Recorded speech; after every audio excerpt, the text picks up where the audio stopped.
வணக்கம் மக்களே, welcome to foodie from Erode. இன்றைக்கி நம்ம என்ன பார்க்க போகிறோம்னா ஸ்வீட் கார்ன் தான் பார்க்க போகிறோம். அதுக்கு வந்து இந்த மாதிரி ஸ்வீட் கார்னை நல்லா ரெண்டாக கட் பண்ணிக்கோங்க. அதுக்கப்புறம் குக்கரில் இந்த மாதிரி வச்சுட்டு தண்ணி ஊற்றி நல்லா அடுப்பை பற்ற வச்சு ஒரு 5 to 10 மினிட்ஸில் இந்த மாதிரி நல்லா வெந்துடும். அதுக்கப்புறம் நம்ம வந்து இந்த ஸ்வீட் கார்னை வந்து கொஞ்சம் கொஞ்சமாக வந்து பிக்கணும்.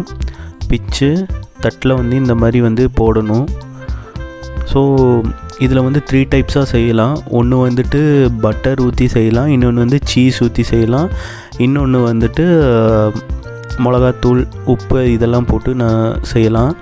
ஸோ இன்றைக்கி நான் வந்துட்டு மிளகாத்தூள் உப்பு போட்டு தான் செய்ய போகிறேன். நீங்கள் வீட்டில் வந்து பட்டர் சீஸ் இருந்தால் அதை வச்சு ட்ரை பண்ணி பாருங்கள். ஸோ இந்த மாதிரி எல்லாத்தையும் வந்துட்டு நம்ம வந்து ஒவ்வொன்றா வந்து அந்த இதிலேருந்து ரிமூவ் பண்ணிடணும். ஸோ அப்போ தான் வந்து நம்ம செய்ய முடியும். ஒன்று விடாமல் எல்லாத்தையும் இந்த மாதிரி ரிமூவ் பண்ணிடுங்க.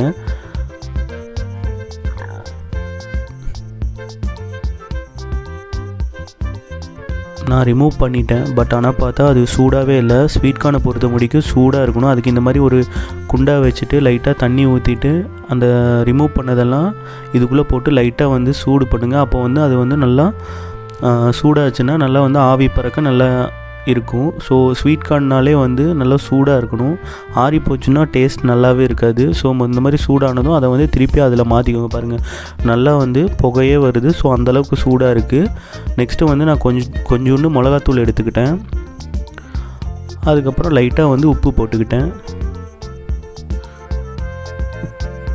ஒரு ஸ்பூன் எடுத்து நல்லா இது பண்ணி விட்டுக்கிட்டேன். ஸோ இந்த மாதிரி பண்ணிவிட்டு அதுக்கப்புறம் நான் டேஸ்ட் பண்ணி பார்த்தேன், செம்மையாக இருந்துச்சு. இந்தாங்க உங்களுக்கு ஒரு வாய். தேங்க்ஸ் ஃபார் வாட்சிங் தி வீடியோ. மறக்காமல் ஃபுட்டி ஃப்ரம் ஈரோட சப்ஸ்கிரைப் பண்ணுங்கள். பாய்.